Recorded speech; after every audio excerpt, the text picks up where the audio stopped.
I always believed my husband, Ilya, and I had the perfect marriage. 3 years together. A cozy apartment. Weekends with family. Quiet dinners. Soft music. Warm evenings. No secrets. No drama. But everything changed after one phone call. That evening, I was packing. We were supposed to visit his parents. His phone rang. The name on the screen said Natalia. I didn't think much of it, but when he saw it, he grabbed the phone and went out to the balcony. He spoke quietly, too quietly. When he came back, there was no guilt in his eyes, just tension. Who was that? I asked. He smiled faintly. Work.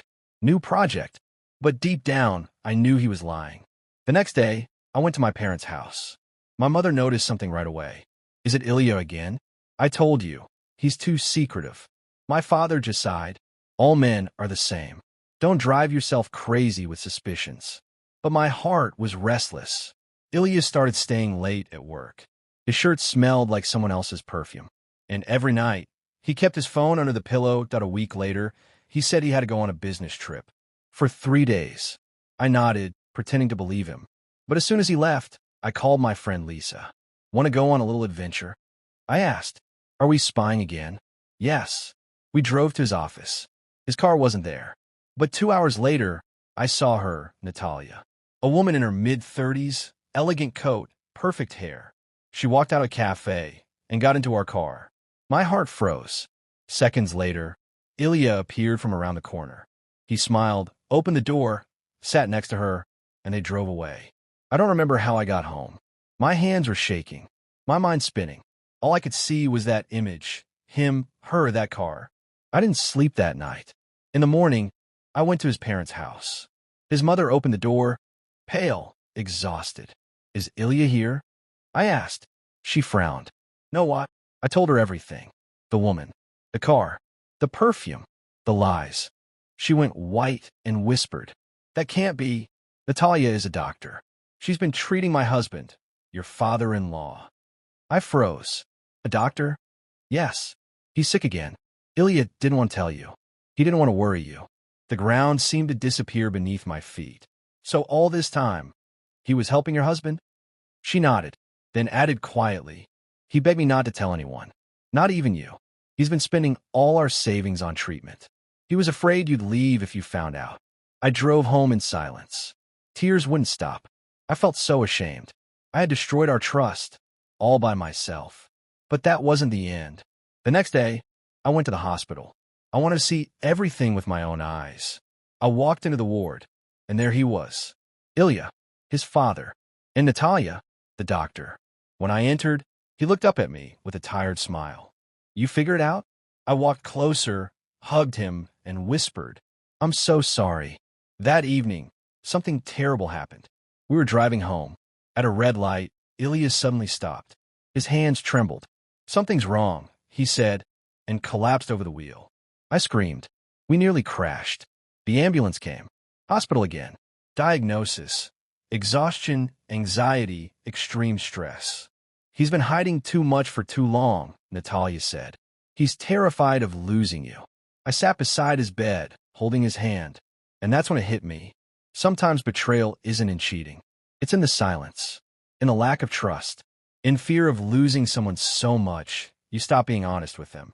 2 months later, he recovered. We took a trip to the sea, bought a small house, started over. But the biggest change was this: we started talking. No secrets, no lies. One evening, he said, You know what's crazy?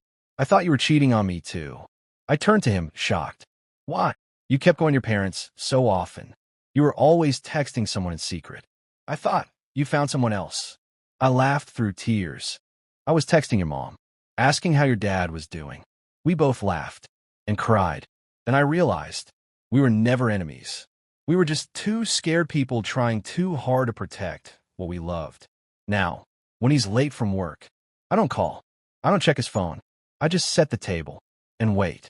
Because I know he'll come home. Not because he has to, but because he wants to. 10 years had passed. The house by the sea was still standing, a bit older, covered in ivy, but full of memories. Ilya and I live quietly now. No secrets, no affairs, just peace.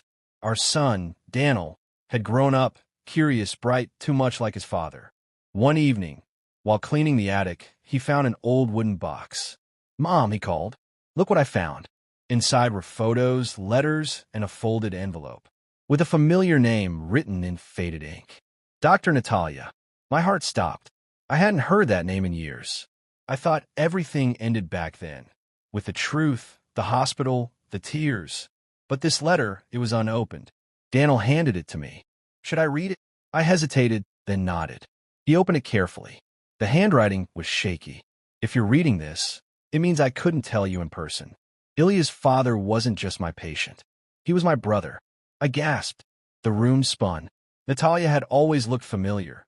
The same eyes, the same quiet sadness. And suddenly it made sense. That's why Ilya trusted her so much.